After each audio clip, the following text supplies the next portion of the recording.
What's up, hobby friends? My name is Casey, and this is eBay Miniature Rescues. Today, let's talk about the idea of giving up on something, sometimes a little too soon.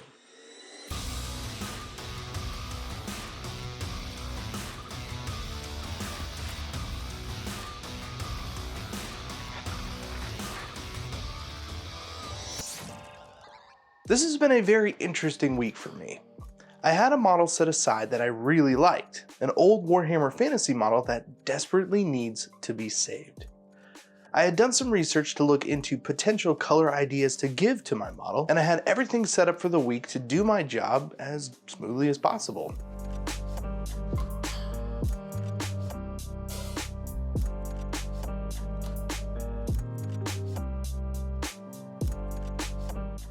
All of these things are pretty regular parts of my week, and I look forward to them every time. But something has been weighing on me for the better part of the last year. I'm about to be a dad. Again. This will be my last video for at least a week or two, while we take home the new baby and, get used to having them around the house again. I'm gonna be as active as I can be over on Patreon and the Discord server in relation to that Patreon. So hobby will still be happening, just in more bite-sized chunks. And now more than ever, I cannot tell you how much your support helps keep things alive on this channel. Thank you all so much for the tremendous support and for the amazing kind words so many of you have shared with me recently. Thank you. What I really want to talk about here today is the part you get to on a model where you feel like it's done, and you tell yourself it's done. But deep down, you know you're totally lying to yourself and you could sink another 4 or 5 hours into it. Well, that's where I found myself this week. Vlad Von Carstien is an old Vampire Counts model for Warhammer Fantasy. When I started playing Age of Sigmar and really diving deep on eBay, the Vampire Counts were one of the first armies I begun to invest into. You might be wondering, why would I do that? The old world is dead and vampires would never be making a comeback. Well, who's laughing now? Other people. I'm not. I just like the models. The point is, it doesn't matter because these old sculpts are really sweet, and I wanted to take this particular horror show and give him a little infusion. I bought this model on eBay for 17 bucks. I remember specifically because I thought that was actually pretty high back then. This was 3 or 4 years ago. Let's head back to eBay and see if that is actually the case today.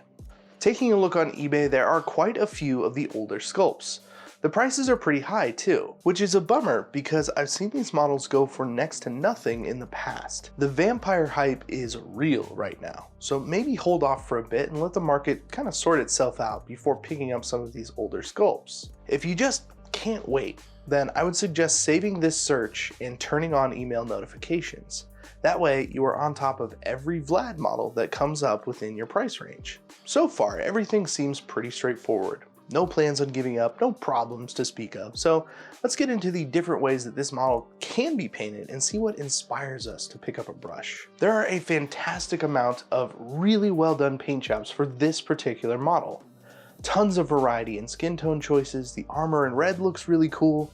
The black looks cool. In metallics, it makes it really hard to pinpoint anything that I actually want to push for or try. That was until I got to this image from Little Legends Studios. The subtle color shifting, especially in the skin and the sword, really stand out for me, and I know this is the type of look I would love to try for on my model. Looking closer at this picture, you can see how much color variety is just in the face alone.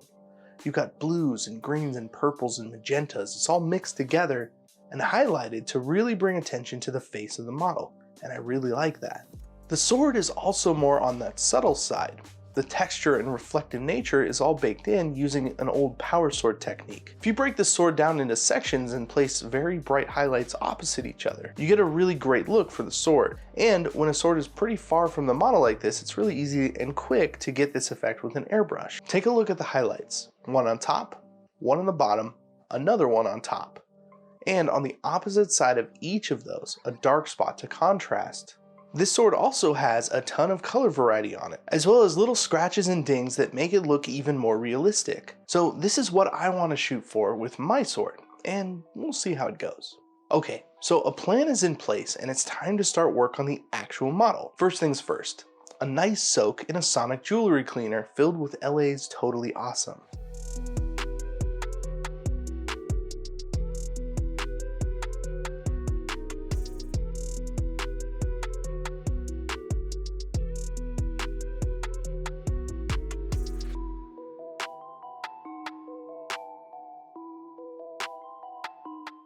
A couple of cycles later, and you can see with very little pressure how the paint starts to come right off. This is just scrubbing it with a toothbrush. The metal underneath is in pretty good shape. I did run my Dremel and soft bristle wire brush over them to just polish the metal a little bit and get rid of any of the little bits of leftover, harder to get paint. For any real harsh mold lines, I used a series of finer and finer jeweler's files to clean the lines, finishing it off with some high grit sanding sticks and the wire brush to bring back that nice shine. Before coming in with the color, I primed the model black and gave him a very light dusting of gray from the top, so you and I can see the details a little bit better on the camera. Not that that's gonna last long. Let's start with the cape. I want it to be red, so I'll take a relatively dark red and begin to build up the color. I'll then introduce lighter reds and all the way up to orange to highlight the faces on the cape. Trying to maintain control of the brush, I'll come in tighter and tighter to just give highlights to those lighter colors from a top-down angle. Luckily, the cape is a pretty open piece of canvas, so it's a good opportunity to practice that kind of control. For the armor, I'm gonna paint bravely and try not to make a mess of the red that we just did. In this case, I am specifically using Secret Weapon Tire Black, partly because it's going to make a good dark base coat for the armor, but more so because it's a really nice blue-black that has some potential to bring in the contrast in multiple ways. Hot and cold, light and dark.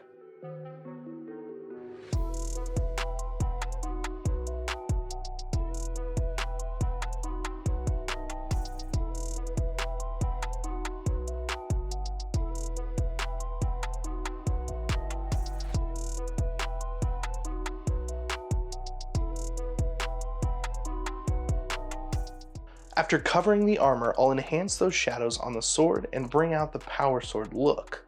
It's very immediate and feels really good when you nail it, because it just looks really cool. I feel pretty good about this sword already, and I love that when just starting out a model. So you can see we're already in a pretty good place for the armor, cloak, and sword.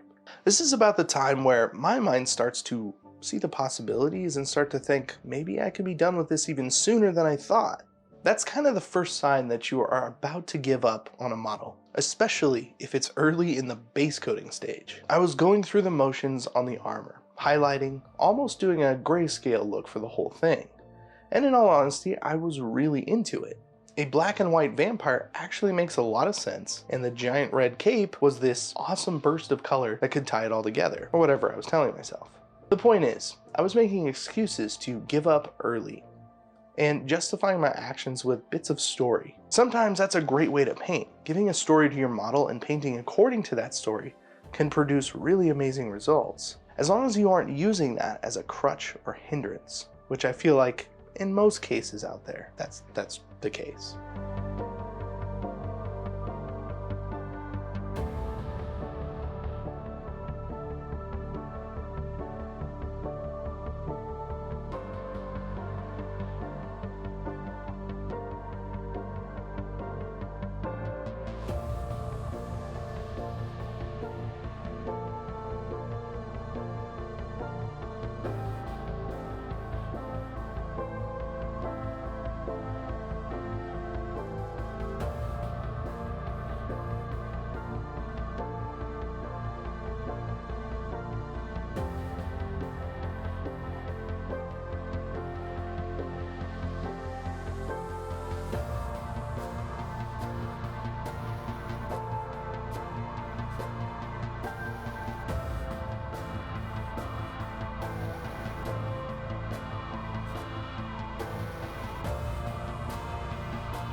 I kept pushing the black and white theme, and it was getting there. Some sepia tone for the fur cloak and the shoulder bone, and we're actually looking pretty good. To finish off the model, air quotes, I came in with some Aethermatic blue contrast paint and glazed some color into the face, armor, and sword.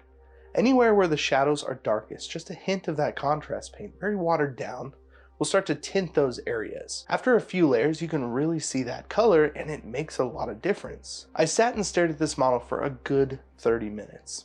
I told myself it looks really awesome. I could talk about doing the silver, non-metallic metals, glazing. It would make for a fun video. But the thing is, I knew I was quitting. I was giving up on the model because it had come to a place where it was perfectly acceptable by most standards. I put 3 hours into it, and that seemed fine. But then that doubt starts creeping in. Back and forth, I fought with myself. It looks done, but I know it's not. All of these little things telling me to push and try harder. So that's what I did. I spent another almost 5 hours painting this model, till I legitimately ran out of working time to actually paint anymore. Let's go over some of the additions and talk about why you shouldn't give up on your models. The armor needed more, and to be refined. So I mixed copper and aluminum together, and I went over some of the armor pieces. I followed that up with a red wash to warm it up, and that gave it some really good light and dark contrast on those panels. I finished up the armor by edge highlighting and pushing the brightness on the areas of those armor pieces where I thought the light would be hitting the most. I went back and forth several times between armor colors until I felt like I had the look that I desired.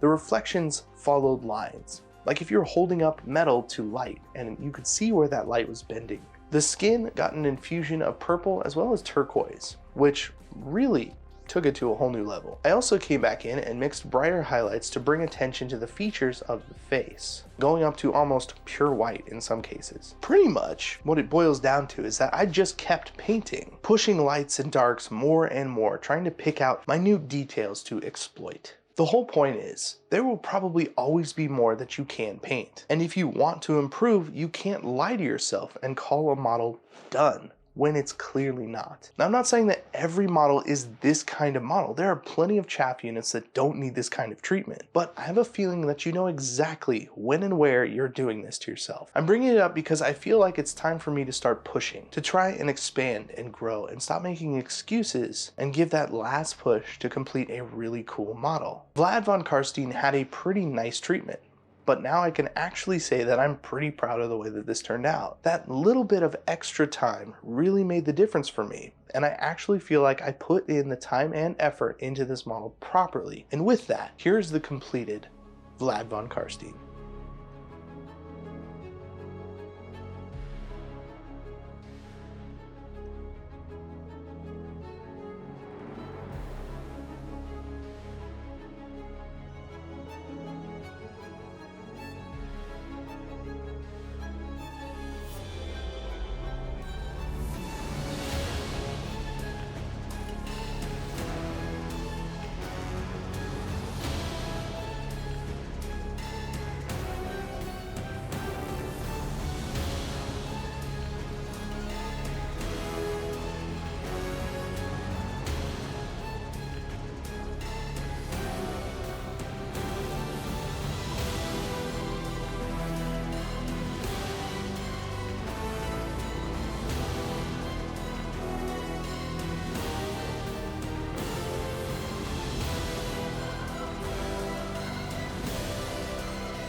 Thank you once again for joining me on another miniature rescue. If you liked something about this video, please feel free to like, share, and subscribe, as it really helps out the channel. Once again, I'm Casey, and I will see you in the next video, which will be in, a couple weeks.